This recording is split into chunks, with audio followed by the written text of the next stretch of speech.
A gente vai começar então com a nossa primeira entrevista. Já estou recebendo aqui meu primeiro convidado, Dr. Guilherme Colin. Seja muito bem-vindo, Dr. Guilherme. Obrigado pela participação, uma boa tarde. Cláudio, eu que agradeço pelo convite.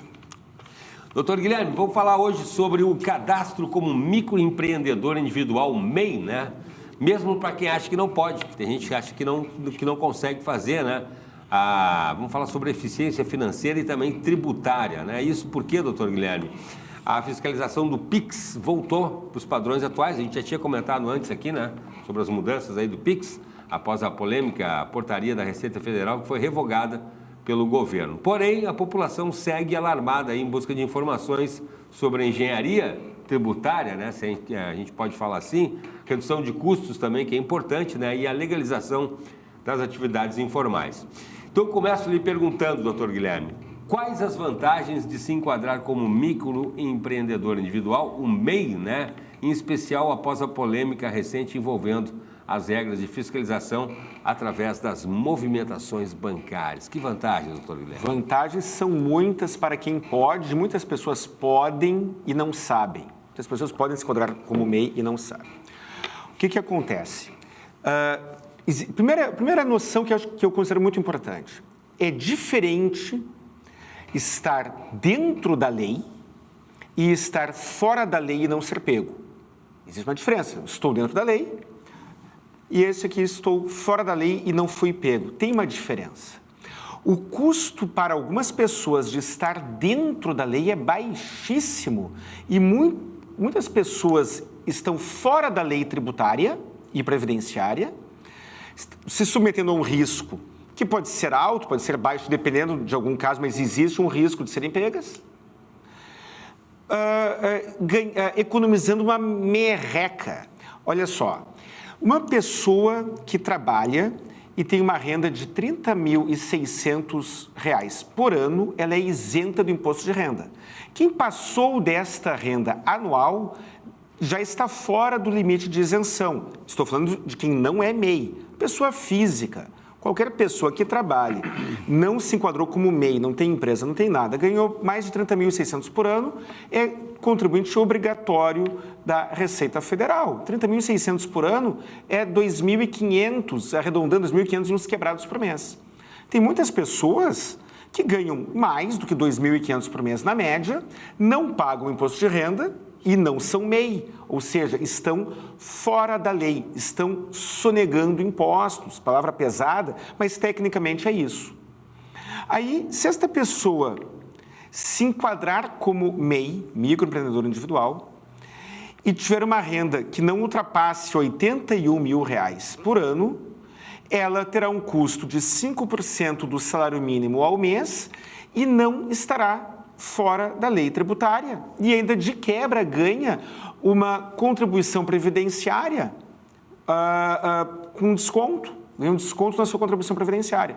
Esta é a grande vantagem para quem pode em se enquadrar como microempreendedor individual. E doutor Guilherme, as pessoas cujas profissões não se enquadram no MEI, né? Como é que elas fazem para usufruir desse enquadramento, desse benefício aí tributário? Cláudio, as pessoas cujas profissões não se enquadram no MEI. O servidor público não pode ser MEI. Existe um projeto de lei pretendendo incluir o servidor público como MEI. Mas hoje o servidor público que trabalha em alguma outra atividade paralela não pode se enquadrar como MEI. Pode ser empresário comum. Esse não tem para onde fugir. Este não terá como dar um jeito. As pessoas que não são servidoras públicas, mas que têm como profissão aquelas que estão fora do MEI, elas podem exercer atividades concomitantes. O arquiteto não pode ser MEI. Ele não pode ser MEI enquanto estiver trabalhando como arquiteto. O arquiteto ele não está impedido de também ser decorador, designer de interiores. O advogado, enquanto estiver atuando como como advogado, não poderá ser MEI. Mas se ele também for despachante E existe a figura do despachante previdenciário. No juizado especial civil, juizado especial federal, é possível a dispensa do advogado. O despachante previdenciário pode atuar com restrições. Em processos administrativos, o despachante pode atuar. E eu, Guilherme Colim, eu não posso ser MEI porque eu sou um sócio de uma empresa. Então, eu não posso ser MEI em hipótese alguma. Mas se eu não fosse sócio de empresa, eu poderia ser advogado e despachante. O psicólogo que for atender um paciente não pode ser MEI enquanto prestar serviço de psicólogo, mas ele pode ser coach. Ele pode, no mesmo local, atender das 2 às 3 horas um paciente de psicologia e das 3 às 4 um cliente de coach. E o coach pode ser MEI. Isso são alguns exemplos. Sim, sim. Te pergunto, então, uma pessoa que tem renda acima do limite permitido pelo MEI, né, em alguma atividade qualquer, ele poderá se enquadrar no MEI por outra atividade? Um médico, por exemplo, ele poderá ser cantor, quem sabe, né? Aí pelo MEI, retirando sua base de cálculo do imposto de renda e a renda que teve como cantor, daí como é que fica essa situação? Pode. Vamos imaginar um médico. Eu tenho um grande amigo que já veio aqui na bancada, Lúcio Constantino, advogado, não é médico, advogado. Veio aqui, com certeza. E ele, como advogado, eu não vou entrar em detalhes, mas me parece que ele tem uma renda bastante alta como advogado, um cara especial.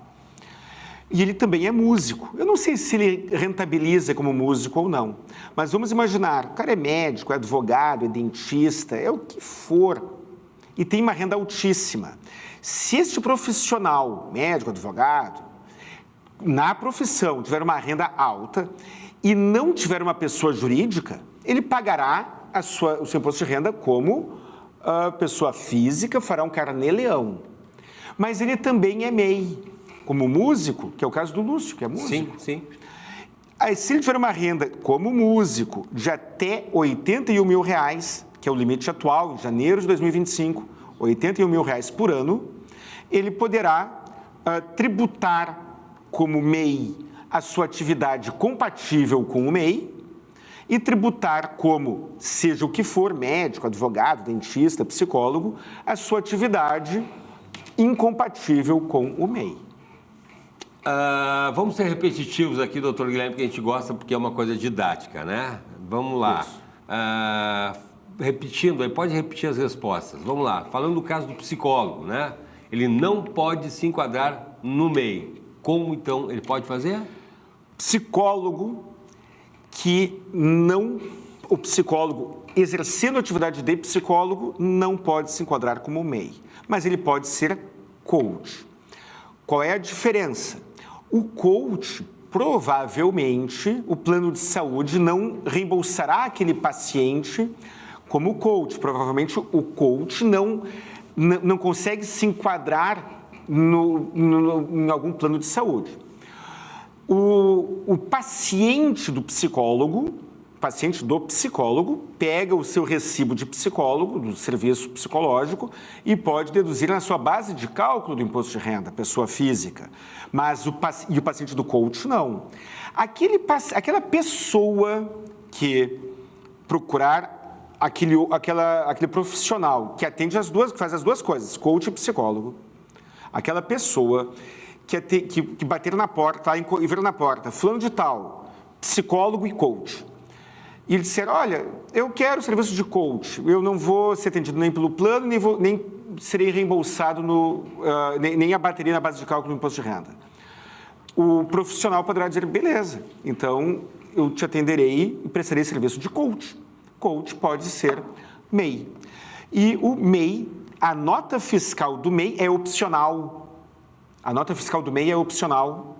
A nota fiscal do MEI não precisa ser nominal quando, estou falando para tomador de serviço pessoa física. Então, beleza, tu chega aqui, eu tenho uma sessão de coach, tu me paga, eu presto serviço de coach, tu me paga, eu te dou um recibo aqui só para tu me provar que me pagou, e se quiser, se não quiser também não tem problema.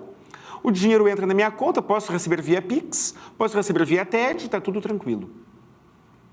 Tudo tranquilo. Porque, neste momento, eu fui coach e atendi como microempreendedor individual. No horário seguinte, veio um cliente meu, um paciente meu de psicologia. Beleza. Eu sou psicólogo, aí eu emito um carnê-leão e pago a minha alíquota tributária. No caso do arquiteto, como é que o arquiteto pode se beneficiar do enquadramento do MEI? O arquiteto, existem algumas atividades que são que se exige um profissional de arquitetura. Se eu quiser construir uma casa e quiser aprovar um projeto na prefeitura, será necessário uma ART, assinatura do responsável técnico. E esta assinatura deve ser de um arquiteto ou de um engenheiro. E, neste caso, não tem para onde fugir. O serviço foi de arquitetura. Casas populares já tem uma determinada medida, casas pequenas, populares, em algumas situações elas dispensam a assinatura do arquiteto. Mas, vamos lá, se você procurar um profissional que, hipoteticamente, talvez até seja formado em arquitetura, você pode contratar esse profissional para prestar um serviço que não é privativo da arquitetura. A decoração de interiores, um projeto paisagístico, um projeto luminotécnico, são projetos que, caso dispensados a assinatura, caso não privativos de um arquiteto, podem muito bem serem desempenhados por um designer de interiores, por um decorador, e pode ser a mesma pessoa. Eu sou arquiteto e sou designer de interiores e decorador. Você quer contratar um arquiteto para construir uma casa? Beleza, pago o meu imposto como carnê-leão. Tu deseja um projeto de decoração, um projeto de paisagismo? Beleza, não sou mais arquiteto, agora sou decorador, paisagista e designer de interiores. MEI, microempreendedor individual. E no caso, por exemplo, dando outro exemplo, doutor Guilherme, no caso dos seus colegas, advogados, o advogado pode ser MEI também? O advogado não poderá ser MEI nos trabalhos que ele preste desempenhando atividade restrita à advocacia. Despachante, por exemplo, pode ser MEI. Se o advogado, eu, Guilherme, como falei agora há pouco, eu sou sócio de uma pessoa jurídica, por uma questão de estratégia e conveniência tributária. Mas vamos imaginar um advogado recém-formado, cuja renda não justifique abrir um CNPJ. Ele pode ser advogado e tributar como advogado para os trabalhos desempenhados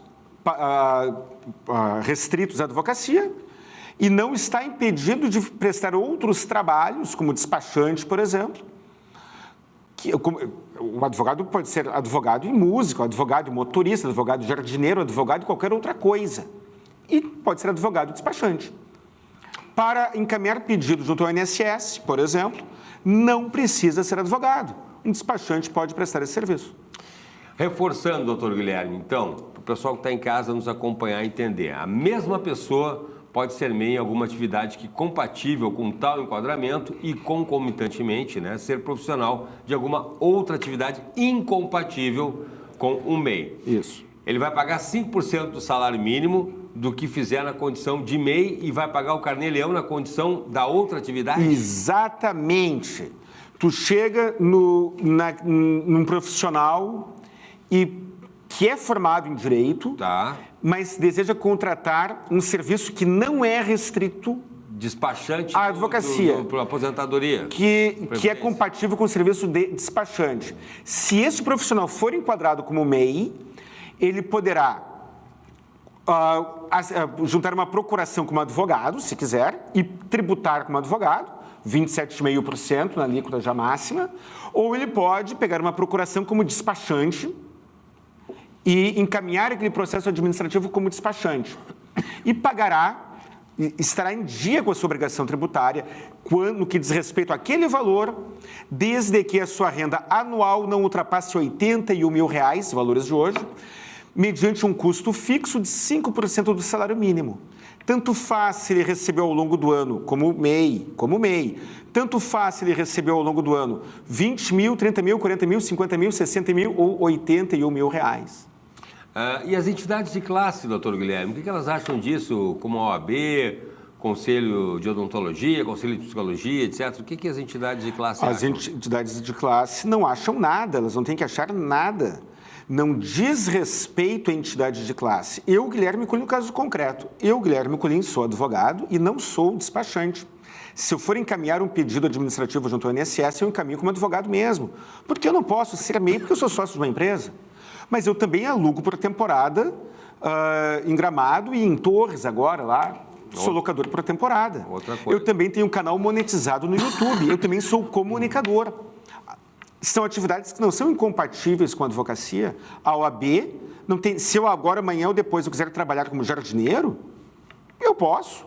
E eu posso trabalhar como jardineiro, e a OAB não tem nada a ver com isso. Existem algumas atividades que são incompatíveis com a advocacia. Depende, se o advogado resolver praticar alguma profissão, alguma atividade, ainda que lícita, que deponha contra a moralidade, bom, aí não tem nada a ver com MEI. Sim. Tem a ver com a incompatibilidade específica. O médico, a mesma coisa. O conselho de medicina não tem nada que se meter se aquele profissional, além de médico, for alguma outra coisa. For massoterapeuta.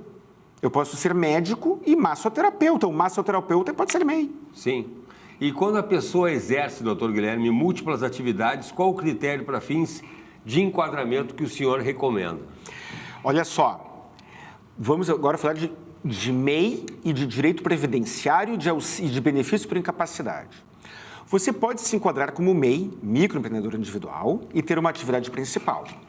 E você pode ter até 15 atividades secundárias. Então, eu posso ser, independente de ter uma atividade incompatível com MEI, concomitante ou não, eu posso ser motorista, jardineiro, carregador de mudança, pintor de parede, músico, cantor.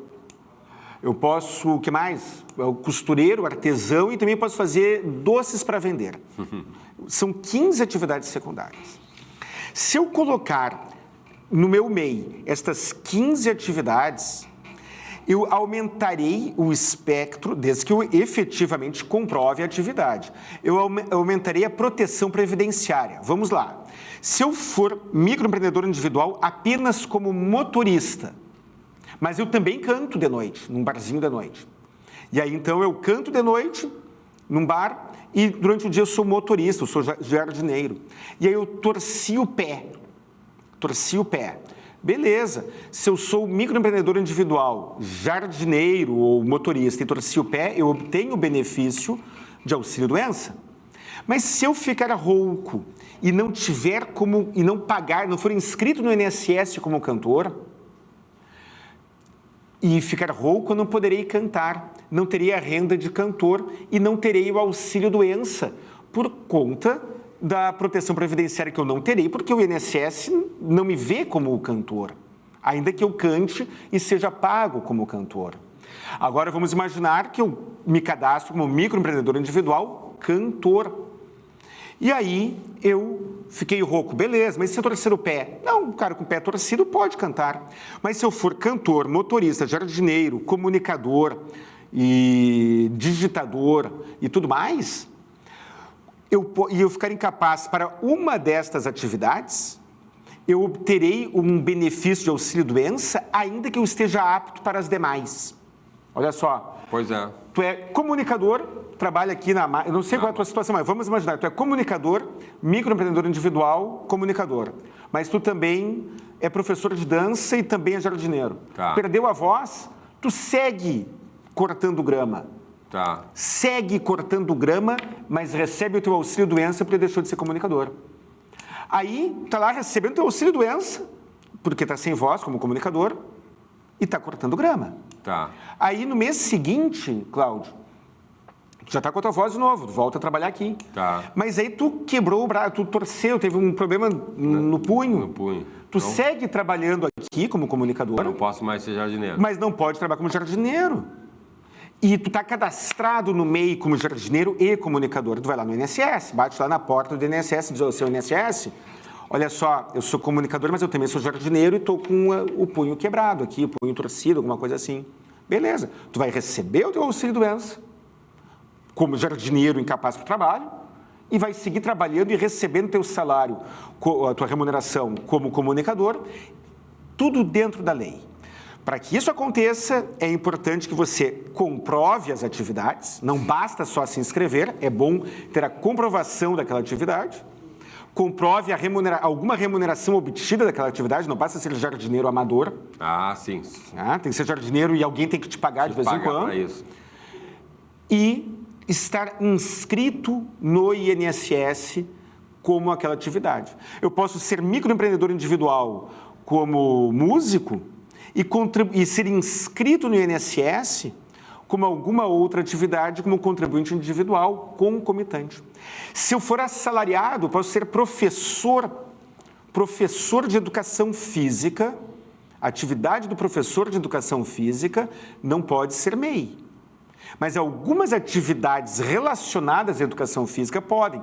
Por exemplo, professor de dança, professor de artes marciais ou de esportes específicos dispensam o diploma de educador físico. Então, eu posso ser educador físico num colégio, numa escola, e receber acima do teto. Se eu receber acima do teto como salário, eu não posso pagar o INSS como contribuinte individual, mas eu posso me inscrever no INSS como contribuinte individual. E posso me inscrever como empreendedor individual, desde que não haja incompatibilidade, para assim, ainda que eu não tenha uma preocupação previdenciária, para assim justificar o ingresso daquele dinheiro na minha conta bancária dentro da lei, ter uma origem legalizada para aquele ingresso. E se eu for professor de educação física numa escola e for professor de tênis ou de karatê num outro horário, professor de tênis pode ser MEI. E aí eu posso pagar o meu INSS como MEI, no caso eu não pagarei porque eu já pago no teto, mas se eu tiver um problema no punho como professor de educação de tênis, receberei meu auxílio-doença e seguirei dando aula no colégio. Recebendo salário. Recebendo salário. Maravilha. Dicas, né, de aí, educação financeira tributária, no caso, né, doutor? Eu não sei se eu carrego esse vídeo aqui depois no canal Economize Direito ou no Saiba Direito. Ou no Saiba Direito, né? Mas o que importa aí que ajudou, tenho certeza, muita gente que fica nesse limbo, às vezes, né, não sabendo como é que vai se enquadrar. Doutor Guilherme, muito obrigado pela participação. Qualquer coisa, digita lá no YouTube, lá, né? Do Guilherme Colim. Guilherme Colim já está lá, meus contatos, meu canal Economize Direito, em que eu dou dicas de planejamento econômico, desde coisas mais básicas até questões mais complexas, como é o assunto de hoje. Maravilha. Muito obrigado mais uma vez, doutor Guilherme. Eu que agradeço, Cláudio. Um abraço e até a próxima.